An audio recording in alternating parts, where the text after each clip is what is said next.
कैसे एक गरीब किसान बना बुद्धिमान राजा। बहुत समय पहले की बात है।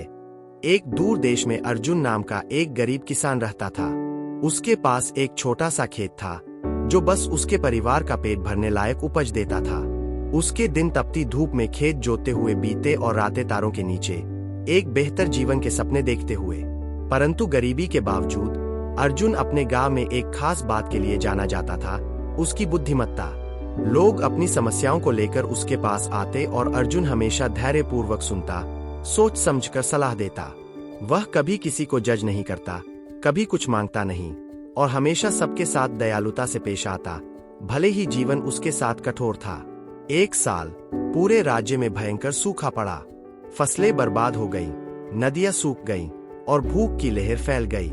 लोग खाना और पानी की तलाश में अपने घर छोड़ने लगे।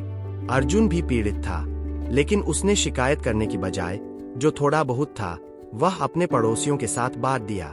उसने कहा, अगर तुम्हारा पड़ोसी भूखा है तो रोटी का क्या मूल्य है। अर्जुन की उदारता की खबर दूर दूर तक फैल गई।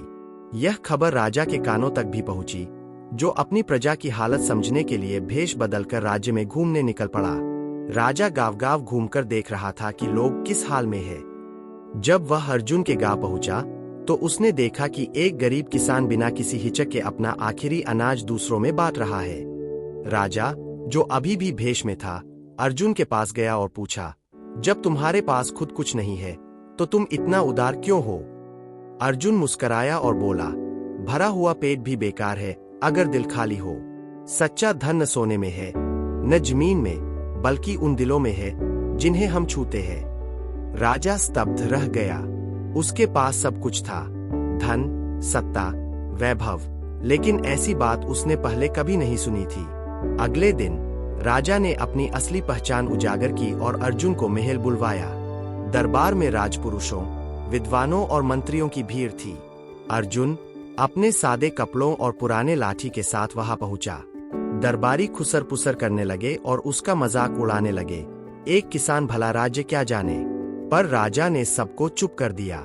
उसने कहा, इस आदमी की बातों में मुझे इतनी बुद्धि मिली है जितनी इस दरबार की सारी पुस्तकों में। आज मेरे पास न कोई बेटा है न कोई वारिस, इसलिए मैं तुमसे पूछता हूँ, अर्जुन, क्या तुम मेरे उत्तराधिकारी बनकर इस राज्य को उसी बुद्धिमानी से चलाओगे जैसी तुमने अपने गांव में दिखाई थी। दरबार में सन्नाटा छा गया। अर्जुन हैरानी में चुप रह गया। मगर महाराज, वह विनम्रता से बोला, मैं तो एक किसान हूँ, मुझे शासन, महल या सत्ता का कोई ज्ञान नहीं है। राजा मुस्कराया और बोला, इसीलिए तुम्हें राजा बनना चाहिए। जो व्यक्ति भूख, दया और विनम्रता को समझता है वह कभी भी ताकत का दुरुपयोग नहीं करेगा। शासन करने के लिए राजसी ठाट नहीं, सेवा की भावना चाहिए। अत्यंत विनम्रता और संकोच के साथ अर्जुन ने यह प्रस्ताव स्वीकार कर लिया।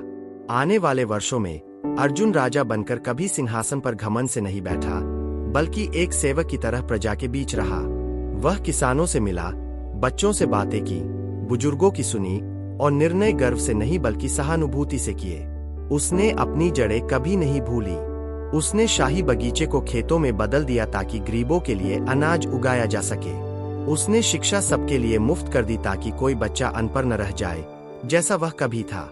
उसने ऐसे कानून बनाए जो कमजोरों की रक्षा करें और अनदेखे लोगों को ऊपर उठाएं। उसके शासन में राज्य समृद्ध हुआ, सिर्फ धन में नहीं बल्कि खुशी में। लोग उसे किसान राजा कहने लगे, अपमान नहीं बल्कि सम्मान से। उसने सभी को यह याद दिलाया कि महानता न तो वंश से आती है न धन से बल्कि चरित्र से आती है। वर्षों बाद अपने अंतिम दिनों में बूढ़ा और बुद्धिमान राजा अर्जुन उसी पेड़ के नीचे बैठा जहां वह एक समय किसान था और अपने पोते से बोला, कभी मत भूलना, सच्चा नेतृत्व लोगों पर राज करने का नहीं बल्कि उनकी सेवा करने का नाम है। मुकुट सिर पर हो सकता है लेकिन बुद्धि हमेशा दिल में होनी चाहिए। और इस प्रकार उस गरीब किसान की कहानी जो बुद्धिमान राजा बना, न केवल इतिहास की पुस्तकों में बल्कि उन लोगों के दिलों में जीवित रही जिन्हें उसने छुआ था। त्रात्तिनो कहानी से सीख। दया, विनम्रता और बुद्धिमत्ता ये सोने या पद से कहीं अधिक शक्तिशाली होती है। फर्क नहीं पड़ता आप कहां से आए हैं, आपके कर्म ही आपको एक सच्चा नेता बनाते हैं।